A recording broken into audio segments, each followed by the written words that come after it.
नमस्कार. संस्कृत स्पियर या चॅनलमध्ये तुम्हा सर्वांचं खूप खूप स्वागत आहे. हे चॅनल 8वी 9वी 10वीचे जे महाराष्ट्र बोर्डचे विद्यार्थी आहेत, ज्यांचा संस्कृत हा विषय पूर्ण 100 मार्कांसाठी आहे किंवा जे विद्यार्थी संस्कृत शिकतात त्यांच्यासाठी बनवलेला आहे. तर याआधी मी आपल्या चॅनलवरती 10th क्वेश्चन पेपर पॅटर्नचा व्हिडिओ अपलोड केला होता. होप सो तो तुम्ही बघितला असेल, आणि नसेल बघितला तर मी डिस्क्रिप्शनमध्ये लिंक प्रोव्हाइड करते, तो जाऊन व्हिडिओ तुम्ही बघू शकता. तर त्या एंडला मी असं सांगितलं होतं तुम्हाला की मी तुम्हाला काही असे लर्निंग टॉपिक्स प्रोव्हाइड करणार आहे की जर तुम्ही त्या लर्निंग टॉपिक्सचा म्हणजे त्या टॉपिकवर तुम्ही आत्ताच म्हणजे सुट्टीमध्येच जर अभ्यास केलात तर तुमचं संस्कृतच्या पेपरचं मोस्ट ऑफ द प्रिपरेशन म्हणजे बऱ्यापैकी अभ्यास होणार आहे. आणि जर तुम्ही क्वेश्चन पेपरच्या अकॉर्डिंग जर तुम्ही त्याचे मार्क्स बघितलेत तर त्या टॉपिक्सवरती पेपरमधले जवळजवळ 50% मार्क म्हणजे 40 मार्क आपले त्याच्यावरती कवर होत आहेत. तर मला असं वाटतं की तुम्ही सगळ्यांनी हा व्हिडिओ बघितल्यानंतर ते टॉपिक्स आत्तापासूनच अभ्यास करायला घ्या. क्वेश्चन पेपर एखादा बघा की त्यात कसे प्रश्न येत आहेत. परत एकदा क्वेश्चन पेपर पॅटर्न बघा, तुम्ही व्हिडिओ बघू शकता. आणि हा व्हिडिओ मुळात शेवटपर्यंत बघा, कारण शेवटपर्यंत सगळे इम्पॉर्टंट टिप्स आहेत. त्यामुळे हा व्हिडिओ लास्टपर्यंत बघा, कुठंही स्किप करू नका. आणि डू सबस्क्राईब, कारण त्यांसाठी इतके छान छान आणि हेल्पफुल व्हिडिओ आपल्या चॅनलवरती येणार आहेत. चालू करूया आपण. पहिला आहे चित्रपदकोश. आता आपण सगळ्यांनी क्वेश्चन पेपर पॅटर्न बघितला आहे. सगळ्यांनी म्हणजे ज्यांनी माझा ह्याच्या आधीचा व्हिडिओ बघितला आहे त्यांना इन्क्लुडिंग आपण बघितलेला आहे क्वेश्चन पेपर पॅटर्न. त्यामुळे आपल्याला माहिती आहे की पेपरमध्ये पहिलाच प्रश्न चित्रपदकोशावरती आधारित येतो 4 मार्कांसाठी. त्यामुळे चित्रपदकोशाची प्रॅक्टिस आपली व्यवस्थित झाली पाहिजे. चित्रपदकोशामधले प्रत्येक नाव आपल्याला व्यवस्थित लिहिता आलं पाहिजे, काही चूक न होता, म्हणजे आपल्याला इथं 4 मार्क मिळणार आहेत. त्याच्यानंतर संख्या. आता 1 ते 100 संख्या आपल्याला व्यवस्थित काही चूक न करता अक्षरात लिहिता आल्या पाहिजेत. त्यामुळे त्याचीसुद्धा प्रॅक्टिस करा. त्याच्यावरती आपल्याला 2 मार्कांचा प्रश्न असतो. समय त्याच्यावरतीसुद्धा आपल्याला 2 मार्कांचा प्रश्न विचारला जातो. त्यामुळे त्याचंसुद्धा आपलं प्रॅक्टिस व्यवस्थित झालं पाहिजे. त्याच्यानंतर अमरकोश. आता पेपर पॅटर्न डिस्कस करताना मी सांगितलं होतं की सगळा अमरकोश पाठ करण्याची गरज नाही, झाला तर करा, पण अगदीच झाला पाहिजे असं नाही.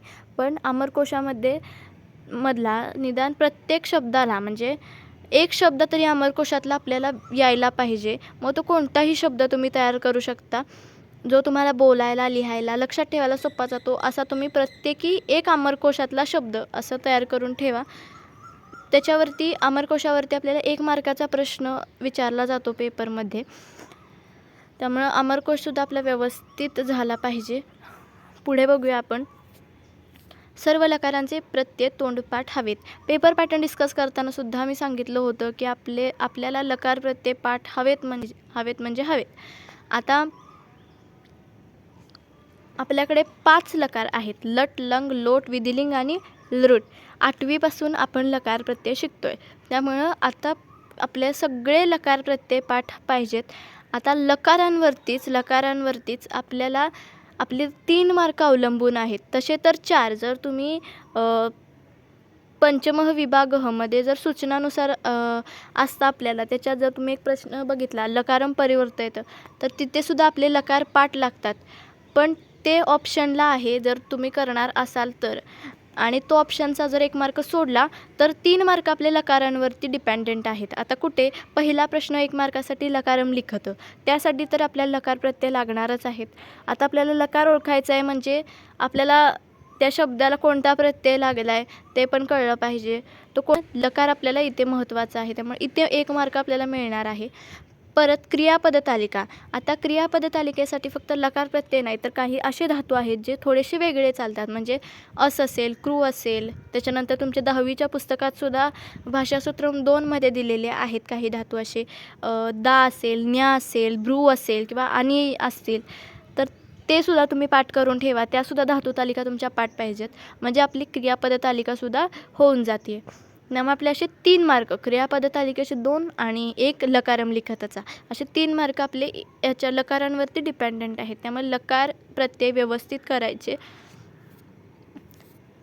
आता माध्यम भाषा सरलार्थ आपण क्वेश्चन पेपर पॅटर्न बघताना बघितलं होतं की गद्य विभागात सुद्धा माध्यम भाषा सरलार्थ असतो आणि पद्य विभागात सुद्धा दोन्हीकडेही माध्यम भाषा सरलार्थ 4-4 मार्काला असतं. आता क्वेश्चन पेपर पॅटर्नमध्ये सुद्धा आपण बघितलंच होतं की माध्यम भाषा सरलार्थ जे गद्य विभागात असतं म्हणजे पॅसेजचा जेव्हा आपल्याला हे सरलार्थ लिहायचा असतो त्याच्यासाठी आपल्याला 2 नाटकं दिलेली. पहिलं होतं संस्कृत नाट्य सबक आणि दुसरं होतं नदीसुक्त. तर दोन्हीचे सुद्धा सरलार्थ शक्यतो परफेक्ट करून ठेवा. त्यातल्या एखाद्याचं नाही झालं तरी एक तरी त्यातला इतका परफेक्ट व्यवस्थित करून ठेवा. शक्यतो दोन्ही करा, पण एखाद्या वेळेला थोडंसं इकडं तिकडं नाही लक्षात राहिलं तरी एक तरी त्यातला परफेक्ट आपला पाहिजे. त्याच्यानंतर माध्यम भाषा सरलार्थ पद्य. आता त्याच्यासाठी सुद्धा 2 धडे दिलेले आहेत. वाचन प्रशंसा आणि मानवता धर्म. या दोन्हीमध्ये सुद्धा सुभाषितं आहेत. त्याचे सुद्धा सरलार्थ अगदी परफेक्ट करून ठेवा. त्याचा सरलार्थ करायला फार काही अवघड जाणार नाही, सोप्पं आहे ते. त्यामुळे ते दोन्हीसुद्धा परफेक्ट करून ठेवा. ऑप्शनसहित त्याचे आन्सर लिहून ठेवा, म्हणजे ऑप्शनसहित सगळ्याचे सरलार्थ लिहा पेपरमध्ये. फक्त मी गद्य विभागातलं जे होतं माध्यम भाषा सरलार्थ, संस्कृत नाट्य सबक आणि नदीसुक्तम त्याचं मी तुम्हाला एक तरी परफेक्ट करून ठेवा असं सांगितलं, कारण मला वाटते काय जणांना नदीसुक्तम अवघड जातं, म्हणजे मला अवघड जायचं नदीसुक्तमचं सरलार्थ करायला, लक्षात राहायचं नाही. त्यामुळं संस्कृत नाट्य सबकचा मी परफेक्ट केलेला आणि पेपरमध्ये एक जर संस्कृत नाट्य सबकचा आला तर मला वाटतं दुसरा नदीसुक्तमचा येणारच असं. त्यामुळं एक तरी कुठला तरी त्यातला धडा परफेक्ट नाटक करून ठेवा. आता 4-4 म्हणजे माध्यम भाषा सरलार्थ गद्य 4 मार्कांसाठी, माध्यम भाषा सरलार्थ पद्य 4 मार्कांसाठी, असे आपले इथं 8 मार्क आपण पेपरमध्ये कन्फर्म होत आहेत आपले.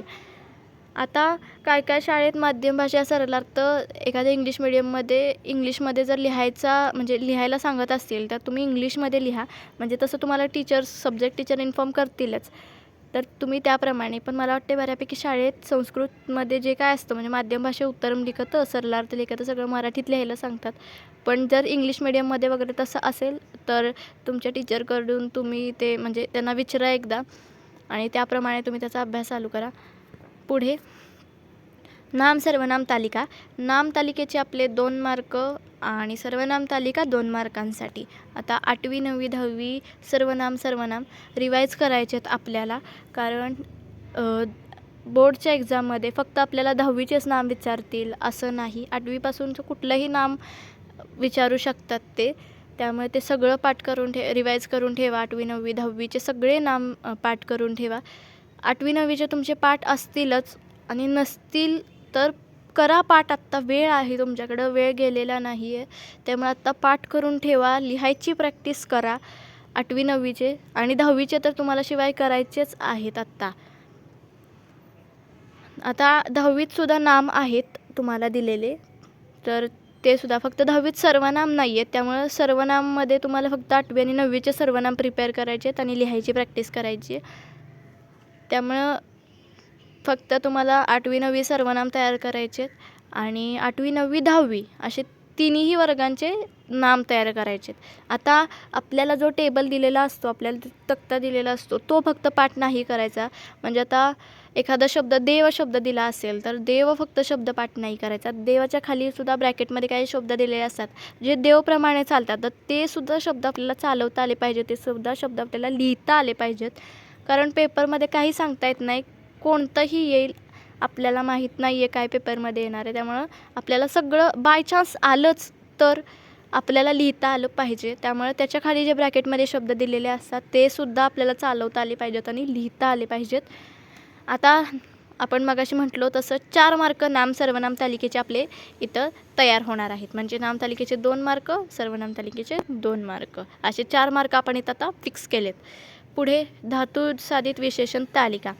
आता धातू साधित विशेषण तालिका ही सुद्धा 2 मार्कांसाठीच असते आणि ती पेज नंबर 78 वरती जो मोठा चार्ट दिलेला आहे ना, त्याच्या बेसिसवरती ही धातू साधित तालिका, विशेषण तालिका विचारली जाते. सो तो तुम्हाला मोठा चार्ट लर्न करायचा आहे. आता तुम्ही म्हणाल की हा मोठा चार्ट आहे हा कसा पाठ करायचा? तर मोठा आहे का? तर हो, खूप आहे मोठा, पण एकदा जर तुम्ही तो म्हणायला लागलात, रोज एकदा म्हणायचा तो चार्ट, पाठ होऊन जातो, काहीसुद्धा प्रॉब्लेम येत नाही. आणि मुळात तिथं कसं दिलं आहे, तुम्हाला धातू दिला आहे पहिल्या कॉलममध्ये, दुसऱ्याच्या तक, तवतू, कृत्याहा आणि शत्रुशानच असं. कृत्याहाचा जो कॉलम आहे त्यात तुम्हाला परत 3 सब कॉलम आहेत, म्हणजे 3 तुम्हाला कृत्याहाचे दिलेले आहेत. तर तिन्हीच्या तिन्ही पाठ नाहीत करायचे, त्यातल्या तिन्हीमधलं तुम्हाला एक कोणतं सोपं वाटेल ना ते तुम्ही करू शकता. म्हणजे आता तुम्हाला जर त्यातलं तुम्ही टेक्स्टबुकचं पेज नंबर 78 ओपन करा आणि तो चार्ट ओपन करा. आता तुम्हाला त्याच्यावर कृत्याहाच्या ह्याच्यात 3 कॉलम दिसत आहेत. आता तिन्ही कृत्याहाच्या ह्याच्यात 3 कॉलम दिसत आहेत. त्यातलं तुम्हाला कोणतं सोपं वाटतं आहे ना ते एक तुम्ही करू शकता लर्न, आणि तेच तुम्ही पेपरमध्ये सुद्धा लिहू शकता. भाषासूत्रम 2 मधील धातू तालिका मी मगाशी लकार प्रत्ययांचं बोलताना सांगितलं होतं की आपल्याला 10वीच्या पुस्तकात भाषासूत्रम 2 मध्ये दा, न्या, ब्रू असे जे धातू दिलेत ते भाषासूत्रम 2 मध्ये दिलेले आहेत. त्यामुळे ते सुद्धा पाठ करा. ते पाठ करा म्हणजे क्रियापद तालिकेचा आपला अभ्यास होतोय. निबंध पाठ करून ठेवा म्हणजे नंतर घाई होणार नाही. आता आपल्याला 7 निबंध आहेत. कविही, खगः, पुस्तकं, भाषा, प्रसिद्ध स्थलम, नेता, उत्सवः. आता ह्याच्या आधीचं प्रिफिक्स म्हणजे मम प्रियः, मम प्रिया जे आहे ते तुम्ही लावा. इथं मी फक्त सब्जेक्ट म्हणजे दिलेला आहे. आता निबंध तुम्हाला आत्ताच पाठ करून ठेवा असं नाही, पण निदान तुमच्याकडे एखादा सोर्स असेल, गाईड असेल किंवा मग तुमचं म्हणजे असं तुमच्याकडं लास्ट इयरच्या कुठल्या सिनियर्सच्या बुक्स असतील तर त्यातनं निबंध बघा तरी, निदान 1-2दा वाचा. तुमच्याकडे 2-3 निबंध तयार असतील तर तुम्ही ते 2-3दा दोन्ही-तिन्ही वाचा. तुम्हाला त्यातला कोणता सोपा वाटतोय हे तरी ठरवून ठेवा, म्हणजे ऐन वेळेला गडबड होत नाही. कुठला निबंध पाठ करायचा मग ते लक्षात राहत नाही असं नको. शक्यतो पाठ झाला तर करूनच ठेवा, म्हणजे आपले पेपरमध्ये 5 मार्क कन्फर्म होत आहेत. पण नाहीच झाला तरी निदान ठरवून तरी ठेवा की कुठला निबंध मला पाठ करायचा आहे, सोप्पा कुठला वाटतो आहे. ते बोलायला तरी शिका, व्यवस्थित लिहायला. गुगलवरती सुद्धा निबंध येतात, शिवाय मी देणारच आहे तुम्हाला निबंध. आता जर तुम्हाला निबंध पाहिजेला असेल रिटन फॉर्ममध्ये तर तुम्ही कमेंट करा, मगच मी निबंध देणार आहे. आणि निबंध अतिशय सोप्या भाषेत आहेत, त्यामुळे तुम्हाला खूप लर्न करायला सोपं जाईल. पण त्याच्यासाठी आधी कमेंट करा. चला पुढे जाऊया. आणि हां, याच्यातला एखादा निबंध तुम्ही जर स्किप केला तरी काही हरकत नाही. 7च्या 7 निबंध पाठ पाहिजेत असं काही नाही. त्यातला एखादं तुम्हाला आता सपोज नेता नाही पाठ होत आहे तर ठीक आहे, नेता पाठ करू नका, दुसरा एखादा पाठ बाकीचे करा. असं नेता तुम्ही स्किप केला तरी काय चालतं आहे, हरकत नाही. 3 निबंध येतात आपल्याला, त्यातला एक आपल्याला निबंध लिहायचा असतो. माझं असं म्हणणं आहे की तुम्ही 2 निबंध लिहा. दोन्ही निबंध त्यातले 3 मधले 2 तरी निबंध तुम्ही तिथे लिहून या असं माझं म्हणणं आहे. एक परफेक्ट लिहा आणि अजून एक लिहून या. ज्यात तुम्हाला जास्त मार्क्स म्हणजे असतील ज्या निबंधामध्ये ते तुमचे फायनलला कन्सिडर केले जातात ना. सो तुम्ही मला असं वाटतं की 2 लिहून या. जर तुम्हाला फुल कॉन्फिडन्स आहे की नाही मी जो एकच निबंध लिहिणार आहे, माझं काही माझे त्यात मिस्टेक नाही आहे, फुल माझा व्यवस्थित मी निबंध लिहिला आहे, तरच तुम्ही एका निबंधावर थांबा. नाही तर माझं असं म्हणणं आहे की 2 निबंध तरी लिहा. पुढे सर्व धड्यांचे नाव व्यवस्थित लिहिता आली पाहिजेत. म्हणजे आता आपण बघितलं आहे की सर्व धड्यांच्या नावावरती आपल्याला एक प्रश्न आहे पेपरमध्ये 1 मार्कासाठी. एषः गद्यांशः कस्मात पाठात उद्धृतः. तो प्रश्न आपल्याला 1 मार्कासाठी धड्यांच्या नावावरती आधारित आहे तो प्रश्न. त्यामुळं आता आपल्याला पॅसेज कुठल्या धड्यातून येणार आहे माहिती आहे का? नाही माहिती. त्यामुळे प्रत्येक धड्याचं नाव व्यवस्थित लिहायला शिका. त्यासाठी तर तुम्हाला धडा शिकवायची गरज नाही आहे ना.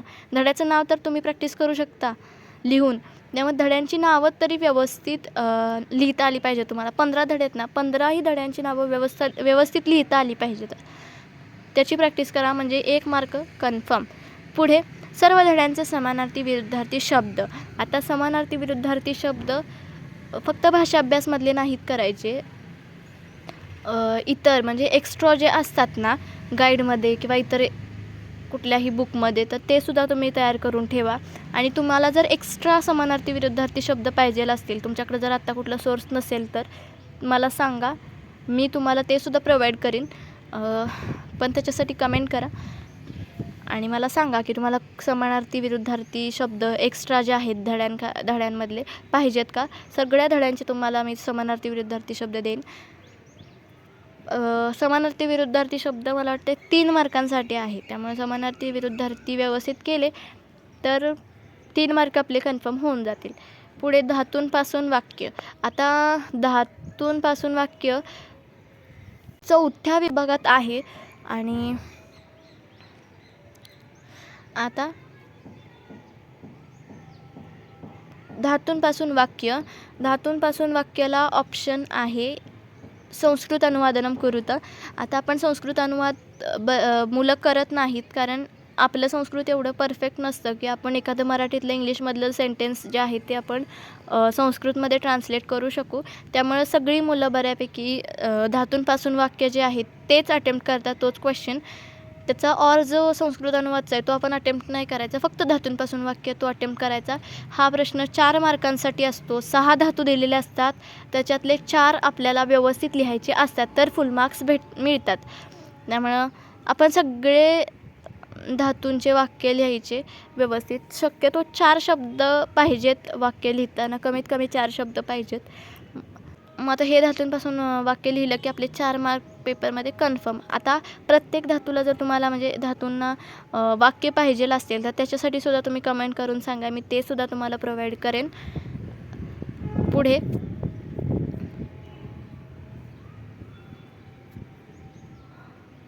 आता आपण जे काही आत्तापर्यंत डिस्कस केलं, हे जेवढे टॉपिक्स तेवढे सगळे तुम्ही आता प्रिपेअर करून ठेवा. सुट्टी आहे तुम्हाला, आत्ता वेळ आहे भरपूर. त्यामुळे तुम्ही सगळे टॉपिक्स हे छान प्रिपेअर करून ठेवा. आणि मार्क्स एकदा कॅल्क्युलेटसुद्धा करून बघा प्रूफसाठी की 40 मार्क्स कवर होत आहेत का नाहीत. 40 मार्क्स जवळजवळ 40 मार्क्स कवर होत आहेत या टॉपिक्सवरती. आणि होप्सो तुम्ही हे सगळे टॉपिक्सचा व्यवस्थित सुट्टीमध्ये अभ्यास कराल. आत्ता हे सगळे टॉपिक्स तुम्ही कवर करा असं तुम्हाला सांगण्याचं कारण एकच आहे, कारण आपण आत्ता सिरियसली घेत नाही. जून, जुलै, ऑगस्ट, सप्टेंबर जातो, नोव्हेंबर कधी जातो कळत नाही. दिवाळीच्या फ्लोमध्ये आपल्याला कळत नाही त्या एन्जॉयमेंटच्या ह्याच्यात. आणि मग डिसेंबर येतो, प्रिलियम्स चालू होतात. आणि मग संस्कृतमध्ये स्पेशली मुलांचे मार्क्स 50, 55 असे येतात. व्यवस्थित अभ्यास आत्तापासूनच चालू करा. क्वेश्चन पेपर 1-2 बघा. आणि शिवाय तुम्हाला आणि मी एक यूट्यूबवरती मागच्या वर्षीचा जो बोर्डचा पेपर आहे संस्कृतचा तो डिस्कस करणार आहे. त्यामुळं तेव्हा आपण बघणारच आहोत की कसे प्रश्न अगदी क्वेश्चन पेपर पॅटर्नप्रमाणे आलेत का. माध्यम भाषा सरलार्थ त्यांनी 2 धडे दिले होते, त्यातलेच तिथंसुद्धा आलेत का सरलार्थासाठी, सगळं आपण बघणार आहोत पेपर डिस्कस करताना. सो तोपर्यंत तुम्ही हे सगळे टॉपिक्स कवर कराल. आणि thank you so much for watching this video till the end. आणि कमेंट करा तुम्हाला जर ते समानार्थी शब्द अँड ऑल पाहिजे असतील तर. Thank you and do subscribe.